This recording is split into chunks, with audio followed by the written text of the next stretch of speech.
Hi, and welcome back to Fear Me, It's Bree. It's been a little bit. I had to take last week off, and I don't remember if I did the week before. Now that I'm doing this weekly, it kind of doesn't stay in my mind. I've changed my lighting a little bit. I was just kind of tweaking it to see what would happen, so let me know if that looks terrible. I also am not, much to the chagrin probably of people, I'm not going to get into the Israeli-Palestine conflict, at least today, just because there's just so much swirling around it, so much propaganda and things that I would like to be sure before I just share. On that note, I have a video from Michael Knowles that I thought summed up the situation very well and how we should all be reacting to it, where, again, propaganda flies.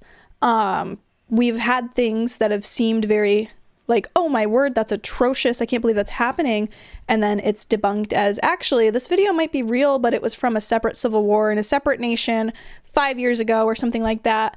Or we might have things that we're like, okay, that's definitely bunk, that's not real, that's for sure, that's staged.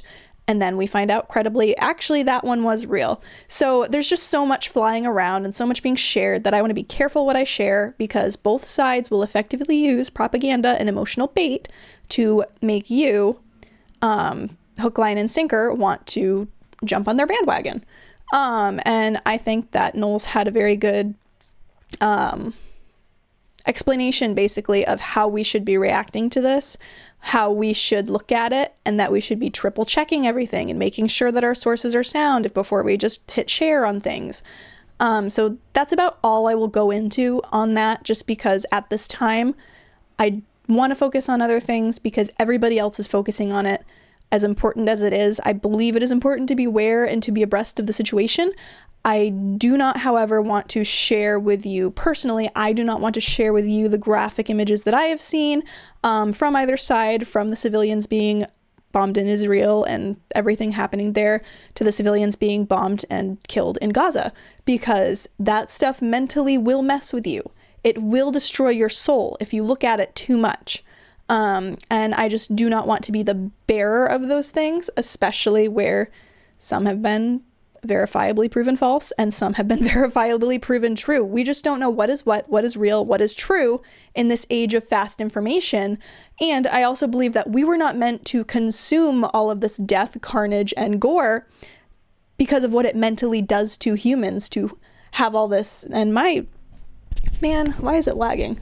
But what it mentally will do to a human being, it's just not something that I want to be responsible for putting in your mind.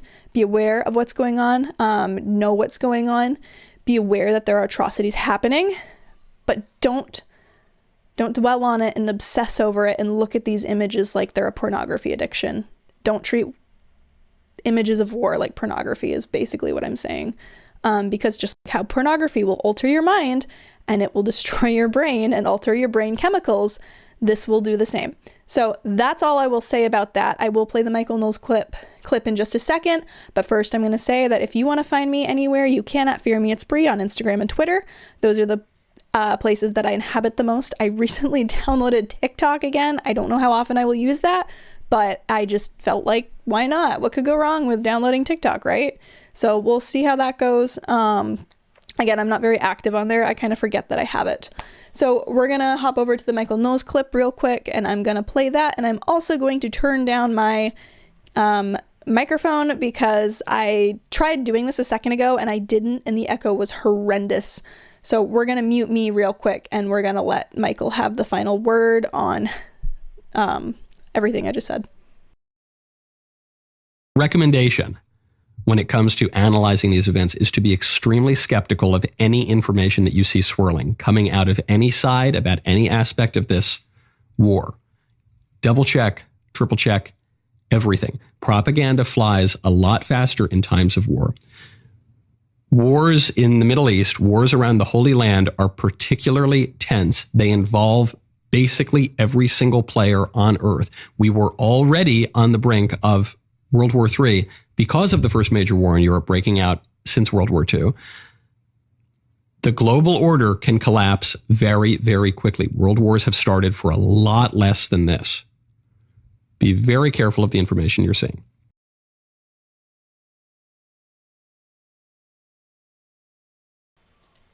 Anyway, I thought that was just good to start with, and we will leave it at that. We're actually going to get into some other things today instead of that. We're going to get into, actually, this kind of does relate to the Israeli-Palestinian conflict, I guess. Florida Republican Cory rescues 32 Americans in Israel while White House dithers about how to get stranded U.S. citizens out. Of course, Joe Biden dithering and hemming and hawing. That doesn't really sound like something we haven't heard before. So we will look at that story from the Daily Mail. Yes. No? Yes, Daily Mail. There's too many daily whatevers out there that sometimes my brain is like, And I also have a Daily Wire article too that I'm going to be reading. So my brain's just like, which one's which? Oh my word. And my throat was catching. I'm good now. We are also going to be looking at Joe Rogan talking about California schools trying to indoctrinate his 5-year-old into being an activist. And that is the Daily Wire article that I will pull up. And then we're also going to be talking about Kennedy running third party, because Kennedy seems like a genuine guy, but I still don't think that I could back him in a presidential race, based off of some things that he's said and some things that he stands for that just don't fly with me.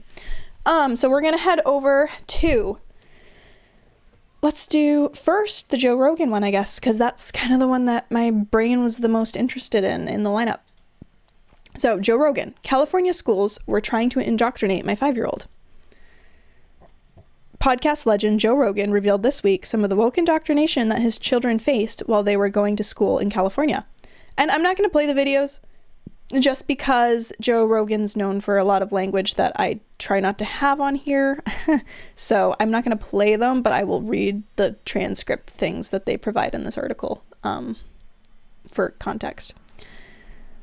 Rogan, who made remarks on the Joe Rogan Experience, said that the schools where he lives now in Texas are good, a contrast to the problematic schools in California. Rogan said the California school he took his children to hired someone that came in and taught them that they have to be anti-racist, and that it is not good enough to not be racist. I feel like just actively not being racist is anti-racist, right? Because you're doing the opposite of it, right? Like the Antichrist is supposed to be the polar opposite of the Christ. Like, you know what I mean? So it's like, that's kind of a weird word salad there. Being anti-racist is not the same as being racist. Is not the same as not being racist. It just kind of, I don't know, the mental math you have to do. Like, I'm like, my kids aren't racist at all. What are you doing? He asked. Like, why are you putting that in their head? They have to be anti-racist and call out racism? They were trying to make kids activists. And I'm like, hey there, they're 5. They don't even care. They want friends. They don't give a bleep about what their friends look like. They're trying to have a good time. They're 5. They're just playing. Like, you're indoctrinating them into this woke, guilt-ridden ideology that you're carrying around with you, he continued. And you feel like you have an obligation to impose this on children. Our goals should have always been what the goals were that the liberals had in the 60s and 70s, which is a colorblind society, the Martin Luther King notion that we should treat people by the content of their character and not the color of their skin. And that's something that I feel like we've traveled away from now, where we have, what was it? So Amber Alert. You know, the Amber Alert system, there's a missing child. We all probably have it on their phones, except for me, because I have like all government notifications turned off on my phone because I don't like them. So Amber Alert, right? That broadly encompasses all missing American children. So if your child black, white, Hispanic, whatever heritage your child has, whatever race they are, if they go missing and it's deemed serious enough, you will get an Amber Alert that there's a missing child. Be on the lookout for a white vehicle with license plate number XYZ, make and model is this, last seen with the mother, last seen with the you know what I mean? They go through that. So now they're going to have what I believe they call an Ebony Alert, which is going to prioritize, the finding of black children, because apparently it's not anti-racist enough to have an Amber Alert for all races and colors. You have to have a specific one singling out black kids, which in a way I feel like is almost more offensive than, because again, it singles them out and is like, well, you need us to make you special. No, they don't, right? So everybody is a valuable human being regardless of their skin color. Again, content of character, not the color of their skin. And we've just walked away from that so much in the society, where you feel like you have to pander so much to somebody because it's not the same. because, it's not enough to not be racist. You have to actively be anti-racist as well. You have to post the black square. You have to do all the things. Otherwise, you're actively taking part in violence against a people group, which is, of course, we know it's BS. So we're going to continue on. He said that some of the other woke blank that was going on in the school included teachers trying to ask the kids what their pronouns were. What's your pronoun? Well, I mean, I was given birth to as a woman. I guess I'm a girl. I'm not going to play the video. Well, they might bleep it out. I don't know. I'm not going to play the video, but I can link it in the description because I feel like that's kind of an important thing if you want to see what Joe Rogan had to say on his own show about this. I'll link this video in the description so that you can find it. I don't want to play it on here because I try to keep it pretty family friendly language-wise on here. I don't particularly like swearing. I don't particularly like playing things with swearing because I don't know for sure that there's not someone in my audience that's like young enough that I would feel terrible if I just played a video of Joe Rogan blasting F-bombs and this like 16-year-old kid was like, so I try and keep it pretty family friendly, and also it's YouTube. YouTube is weird about stuff. So I thought that was kind of interesting. Someone had sent me that and I was like, oh my gosh. But yeah, so there's a huge difference between the schools in Texas and where he is located currently and the schools in California, clearly. I know a lot of people that will tell me like, I don't think it's as bad as you say it is. I really don't. I haven't seen anything like that in my child's school. And that's either because you're lucky and you got your child in the unicorn of a school that's not doing those things, or you're just not involved enough that you just don't know. Because I guarantee you that there are things going on in your child's school. I guarantee you that maybe not to this extreme, but there are things, right?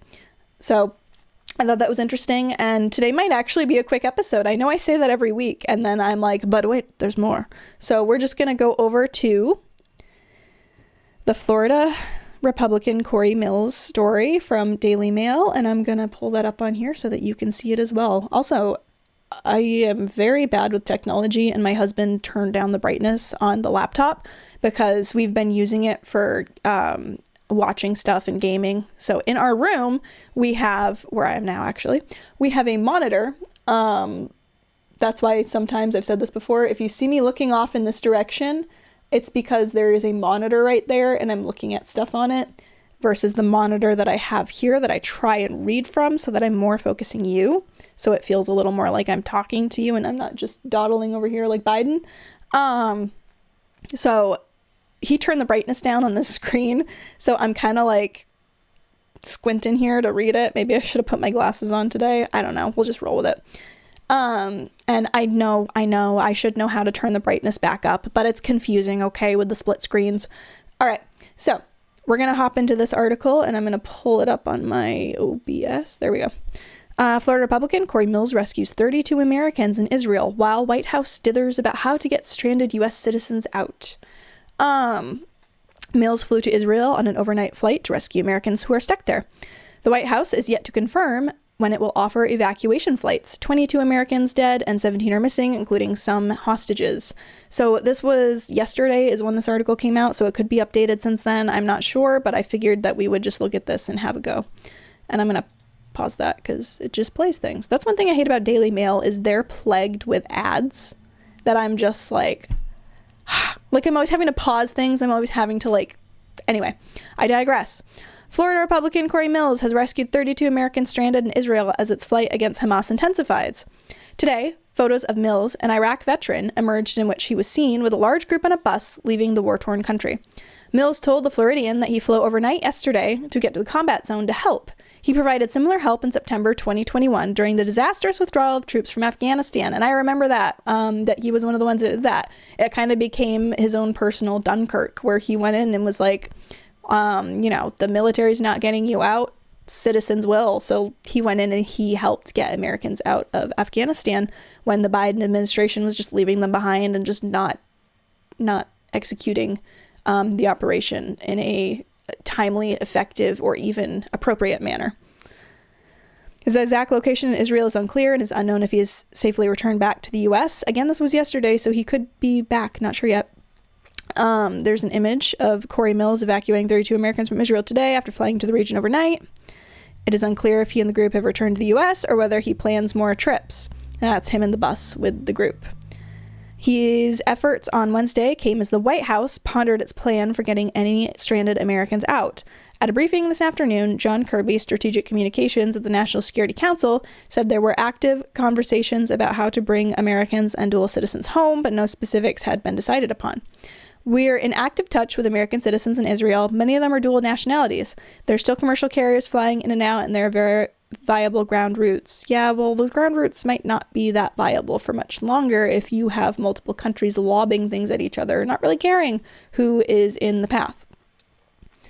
Neither of those options may necessarily be feasible or affordable, so we are just exploring a range of other options to assist if Americans want to leave. I'm just not at liberty to go into that, which could also mean I don't know. It could mean I don't know. It could mean they don't have a plan. Would not be surprised if there is no plan. The exact number of Americans or dual citizens living in Israel remains unconfirmed by the State Department. So far, 22 Americans have been killed and 17 remain missing, including a small number who are feared to have been taken hostage by Hamas. The White House has not yet decided whether or not it will negotiate with Hamas to secure their release. So that's another interesting thing, too, where we used to have big stick policy America, where it's speak softly and carry a big stick or whatever, like the Reagan didn't negotiate with terrorists outset. And it's just kind of crazy to, we're at a point where, again, we want these people to come home. We want them to be safe. We want them to not be in this path.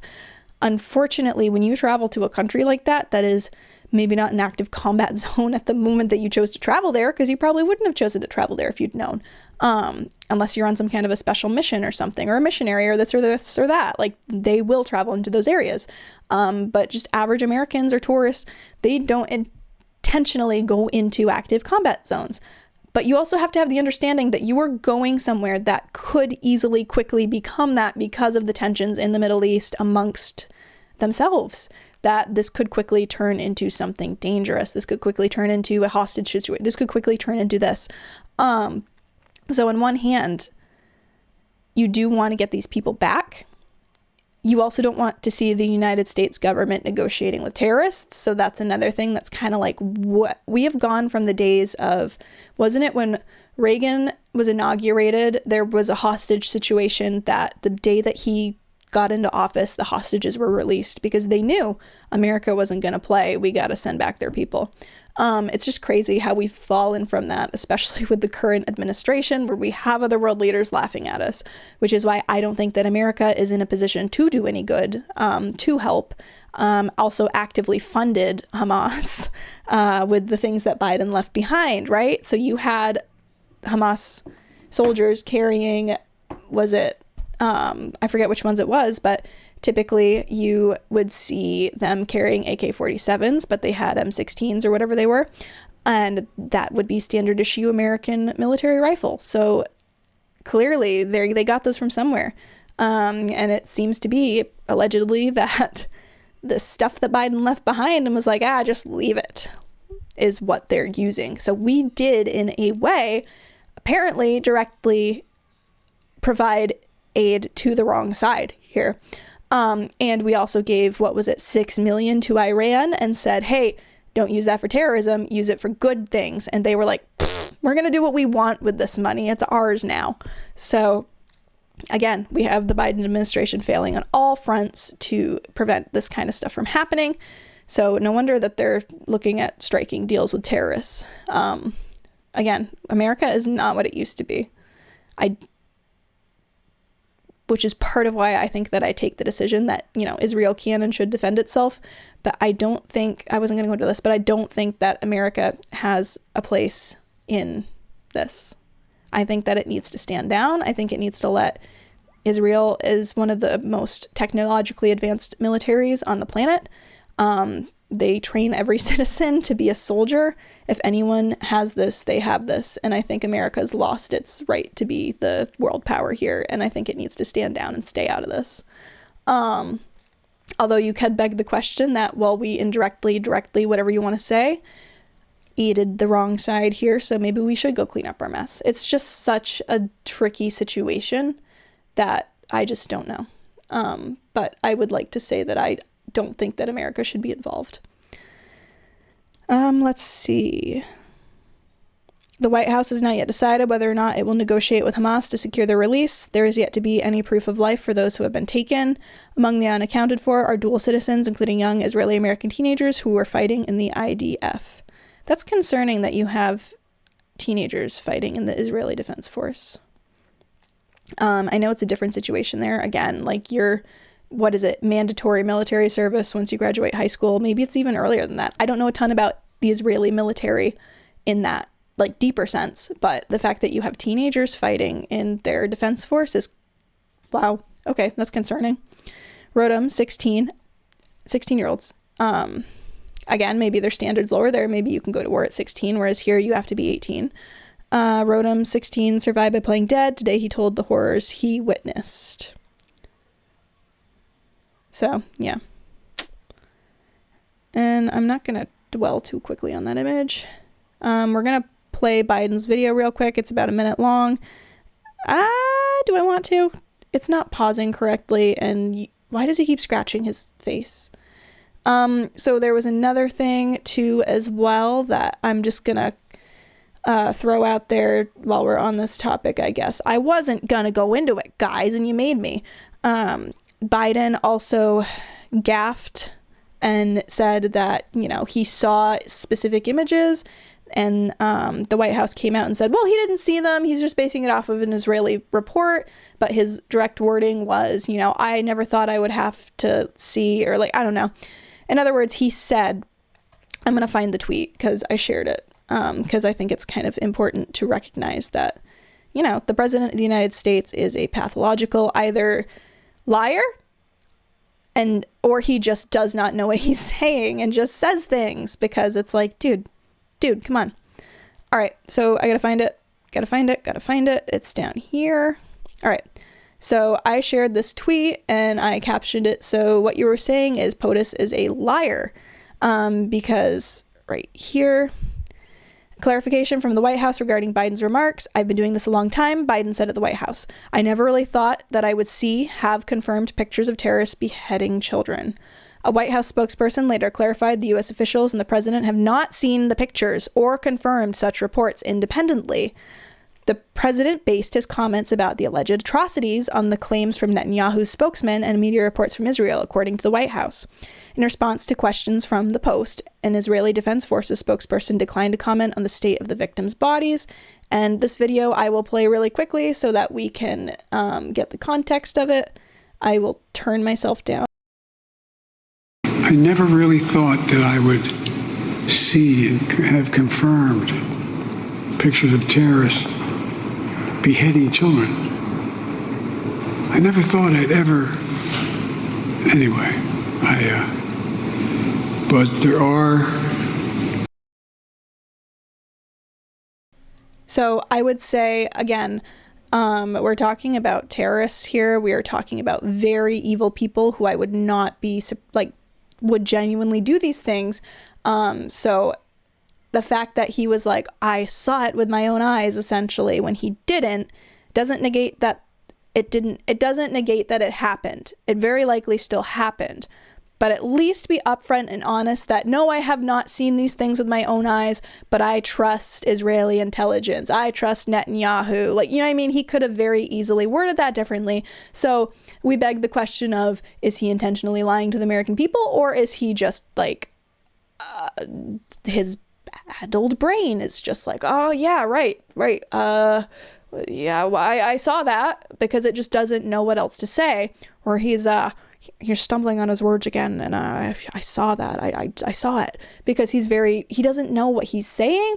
Or is he intentionally lying to the American people? I don't know. I genuinely don't know. I think that is beyond up for interpretation. But the fact that the White House had to walk it back and had to say, no, he didn't see them, sorry, correction, is not a great look for the Biden administration as a whole. So yeah, a White House spokesperson later clarified that U.S. officials and the president have not seen the pictures or confirmed the reports. The president based his comments on claims from Netanyahu's spokesman and media reports from Israel, according to the White House. So the White House itself said, whoa, hold on there now. He didn't actually see them. Disregard what he said in that sense. So it just, I don't know. Again, Our leadership is not prepared for the escalation that being involved in this conflict would bring. It's not. So we're going to change gears here, and we're going to hop over to the story from Timcast News about Robert F. Kennedy Jr. Officially switching to run third party instead of running for the Democrat Party. He probably recognized they're not going to let me play here because, you know, granted, he's pretty much an old school Democrat, but a lot of the more woke stuff that they want to push, he doesn't go along with. So obviously they're not going to let him in. So he has to find a different option. He's not a Republican, very much not a Republican, so he doesn't fit in there. So third party is the best option for him, I think, to be able to run. So Robert F. Kennedy Jr. officially declares himself an independent presidential candidate. I can stand before you as every leader should, stand before you as a servant only to my conscience, my creator, and to you. Environmental lawyer Robert F. Kennedy Jr. will seek the presidency as an independent in 2024. Kennedy, a lifelong Democrat, announced his new affiliation while speaking in Philadelphia on October 9th. He called on Americans to give up their addiction to taking sides, and that's something that happens a lot. Usually, though, you see it from a third-party candidate who wants to run. So, for instance, you know, you had Ron Paul, who multiple times, lifelong libertarian, who ran as a Republican because he knew that running as a libertarian or as an independent was not going to bode well or work well to actually get him up there. So he ran as a Republican because, you know, when most people vote, they don't think of other parties. They think Republican, Democrat, and that's what tends to happen. So it's interesting to see him switch from one to an independent versus an independent wanting to get their foot in the game, switching to one of the main parties. Today we turn a new page in American politics, said Kennedy. There have been independent candidates before, but this time is going to be different because this time the independent is going to win. Kennedy called the system of government hopelessly corrupt. He's not wrong there, and detailed ways in which both parties failed to uphold America's foundational values. We declare ourselves independents from the corporations that have hijacked our government, said Kennedy. We declare independence from Wall Street, big tech, big pharma, from big AG, and the military contractor and their lobbyists. So I definitely like where he talks about how, you know, he wants to take on big pharma. He doesn't trust... I don't know. It's weird. He doesn't trust the government that very well may have had a hand in the death of his father and his uncle, but he also kind of tends to kiss up to them a little sometimes too. So I just don't know where he stands with that. Wall Street, big tech, big pharma. Yeah, military, industrial complex. It's nice to see somebody standing up against that and their lobbyists. He also said Americans must declare independence from the mercenary media that serves its advertisers and urges us to hate our neighbors and fear our friends, as well as the cynical elites who betray our hope and who amplify our divisions. Kennedy denounced the two political parties and the government officials whom he compared to indentured servants for their corporate bosses. The enthusiastic crowd periodically chanted, "Bobby." Kennedy said as he traveled millions of American miles over the course of his career that American politics are incompatible with the right for life, liberty, and the pursuit of happiness. How can we guard liberty when the surveillance state seeks to hide truth and squash dissent? He said. That's true. Kennedy called the two major political parties ineffective and suggested both President Joe Biden and former President Donald Trump were unfavorable among voters. And I mean, that is true. Biden is extremely unfavorable, and I guess Trump is less unfavorable, but also very divisive within his own party. I know people that are just, they're not going to vote if he ends up being the Republican nominee, and have even said, well, I guess things aren't that bad under Biden. And I was just like, nah, what? Whatever. But basically, you know, Trump is a very divisive person within the Republican Party. So can he win? Maybe. Will he lose? Maybe. I don't know. It's one of those things that just is gonna have to play out if it plays out, and the result will be the result. He described his own experience over the last 6 months of changing his political views after becoming more open to listening to alternate points of view. As an example, he cited his changes on opinion to open borders and his view on those who advocate for more secure borders, whom he said he would have labeled as racist or xenophobic. He said his trips to the border and his conversations with border agents, community members, and migrants made him review his stance, though he did not explicitly promise to build a border wall. So that is interesting. He is definitely playing to both sides a little bit there, where it's like, well, I'm not going to confirm that I will do anything, but at the same time, I understand the point of view now from this side. So, you know, it remains to be seen what he would actually do about the border crisis.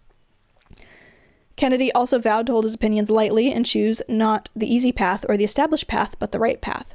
That's good, but that's also dangerous because you have somebody who might think so hard that they are right about something. But that does not make their decision good. You don't want to focus so hard on choosing what you think is right because you are a fallible human being. It might not be right, that you lose, you lose good. You lose letting good things happen. You lose, I need to be right and I know this is right. And then you don't listen to anyone else. But I don't think he would do that per se. I think that he's smart enough to know being right isn't always, priority, in the sense of like, you might think so hard that you're right, but inadvertently you might end up being very wrong. One cannot insist to getting one's way on every single issue, he told the crowd. Okay, yeah, that's good. He also warned the media will classify his independent campaign as a long shot that is unlikely to succeed. Historically, it is hard to run third party, and it is hard to run libertarian, independent, whatever you're going to run as, Green Party, in a presidential election, because a lot of times you won't even make it to the debate stage.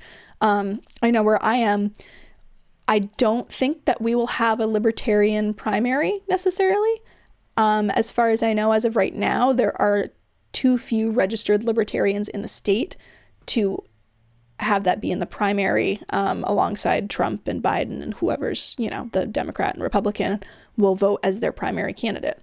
That could be wrong. I was looking at the website for the state a few months ago, like a month ago or so. So it could have changed. It could be updated, or they might not have updated their website because we know how often government websites get updated. So I'm genuinely not sure. I have to look more into it.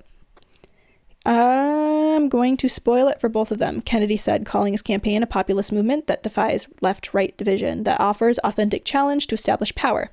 I haven't made this decision lightly, said Kennedy, who added that it is very painful to let go of the party at the center of his family's political dynasty. Right, and we had, the Kennedy, John F. Kennedy was a Democrat, so we're his brother, his whole family, I feel like, excuse me, keep hiccuping. He's got family members who are in prominent positions in the Democrat Party. But the Democratic Party of the Kennedy era versus now are not the same party. They've moved further left than they were. The right's probably moved further right as well, so maybe they're not the same party either. But things have changed so much since his uncle was in office. And his dad too, because wasn't his dad a senator? However, Kennedy said campaigning as an independent would ultimately allow him to best serve Americans. I cannot stand before you as every leader should stand before you, as a servant only to my conscience, my creator, and to you, he said. So I would say on the Kennedy thing, I think that so when he was still running as a Democrat, I probably would not vote for him necessarily. I'm not sure. I'm genuinely not sure.